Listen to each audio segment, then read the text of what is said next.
आता ह्याच्यामध्ये एक जे माळी परिवार आहे त्यांना एक आलेला फोन, तो आहे VSRचा जो वकील आहे त्यांनी त्यांना फोन केला, त्यातला छोटासा पार्ट फक्त त्या ठिकाणी आम्ही देत आहोत, वाजवा। दिन कप्तान साहब ने गलती कर दी, ठोक दिया जाके, क्या करोगे? क्या गलती है समझ में नहीं आ रहा है। अगर वो पूना चले जाते, नहीं विजिबिलिटी खराब थी, उनको दिखा नहीं, रनवे जिधर था उसके लेफ्ट में जाके वो ठोक दिया उन्होंने, क्या करोगे आप? म्हणजे हे इन्शुरन्स वाला फोन करतोय माळी या परिवाराला आणि म्हणतोय की वो कॅप्टन ने प्लेन ठोक दिया। म्हणजे अशा पद्धतीची भाषा त्यांची आहे आणि याच्या आधी मग ते कॅज्युअली ह्या सगळ्या विषयाला वकील सुद्धा कॅज्युअली घेतोय आणि तो VK सिंग सुद्धा कुठेतरी जो मालक आहे तो कॅज्युअली घेतोय असं आमचं मत आहे।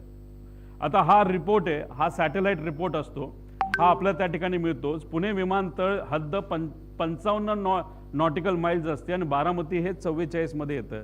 तर आमचा प्रश्न आहे, पुण्याली या विमानाला बारामतीकडे जायला परवानगी कशी दिली ATC ला, हा सुद्धा आमचा प्रश्न आहे। मुंबईवाल्यांनी टेक ऑफ कसं करून दिलं हे इन्व्हेस्टिगेशन मध्ये आलं पाहिजे, नाहीतर AIBL हे बघायला पाहिजे होतं। ते दुर्दैवाने या रिपोर्टमध्ये बघितलं नाही, फक्त सांगितलंय ही विजिबिलिटी होती, जी विजिबिलिटी 5000 मीटरपेक्षा कमी होती, जी अलाउड नाहीये।